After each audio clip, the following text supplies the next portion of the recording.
This is Sony SRS-RA5000 review.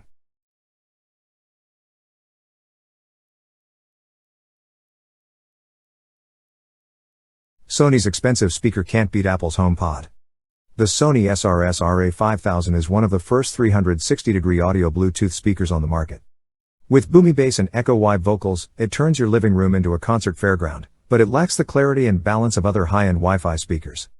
Sony's SRS-RA5000 is everything Apple's HomePod was supposed to be: a speaker with plenty of feature, a built-in speaker calibration tool, and it connects to most devices through Bluetooth, 3.5mm auxiliary, or Wi-Fi.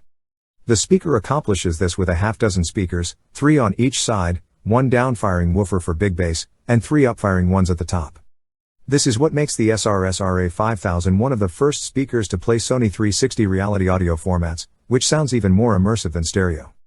Of course, all this tech isn't cheap.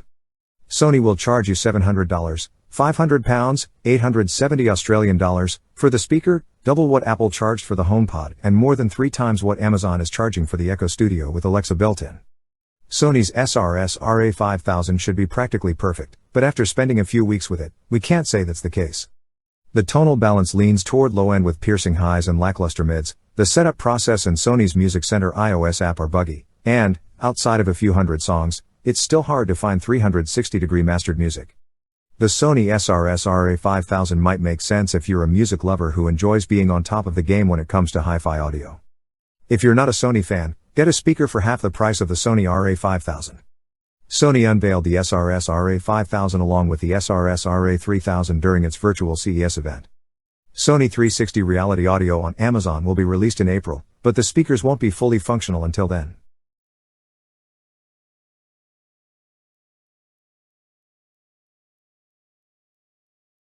The Sony RA5000 will set you back $700, £500, $870, and the RA3000 will cost you $300, £300, $449.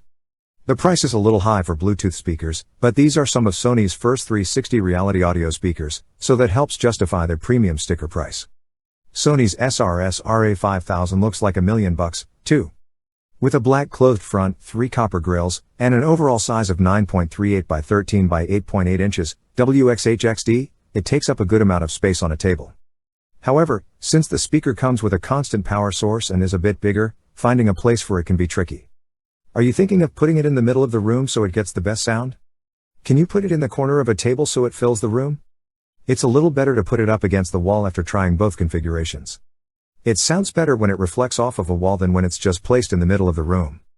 There are 3 small legs on each corner of the RA5000, and the power cord runs underneath the speaker. The back has a 3.5mm jack for auxiliary audio and NFC pairing, but nothing else. We'll get to why there aren't any ports later, but Sony wants you to use this as a Wi-Fi speaker first. You can change the audio source between Bluetooth, 3.5mm, and Wi-Fi by using the controls near the top on the left side of the speaker.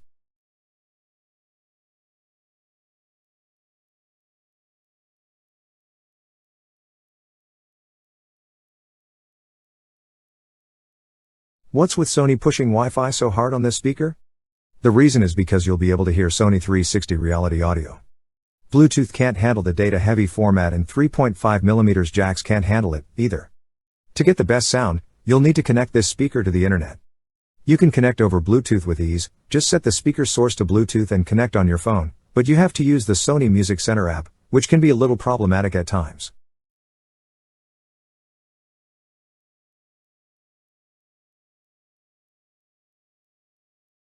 We kept getting a message to connect it to Google Home so we could cast to it every time we used the app.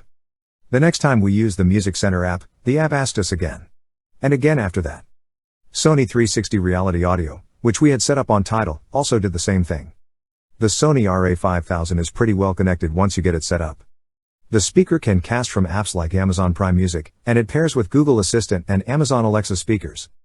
Also, the RA5000 can be added to groups with the Google Home and Amazon Alexa apps, making it kind of like Sonos. The speaker also has an automatic room calibration feature that modifies the sound to fit our space.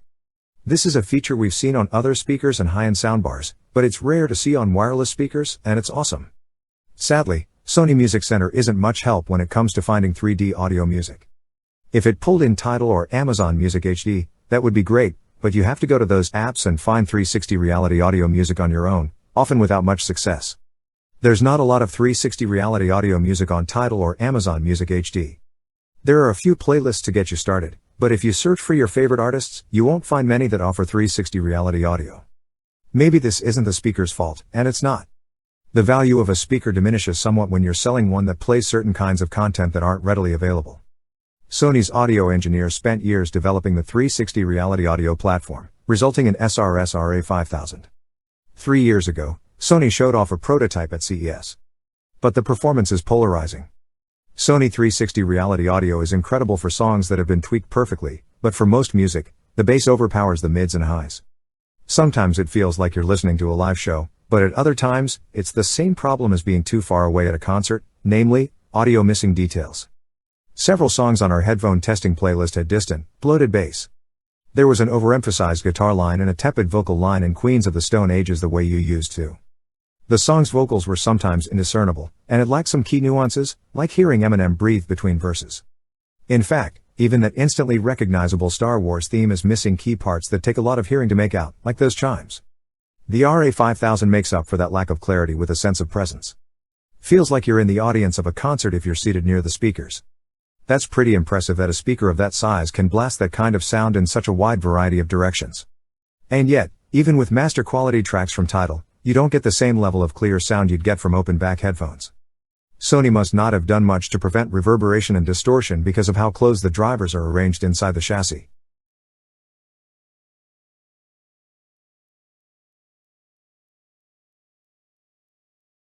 There's no way to ensure drivers are absolutely isolated in a container with that many speakers. It's tough to tell for sure without tearing it apart, but Sony hasn't done that yet. There's a big difference between the Sony SRS-RA5000 and some of our other favorite wireless speakers like the Amazon Echo 2020 or the Sonos One. A stadium-like sound is provided by the RA5000, but the Echo and the Sonos One have heaps more clarity, at the cost of a bigger soundstage. Though the Echo and Sonos One don't have the presence of the Sony RA5000, we found the direct, unidirectional sound to be a little softer, and therefore more palatable for longer listening sessions. And compared to the Sony RA5000, the Echo and Sonos One stand out as a great value.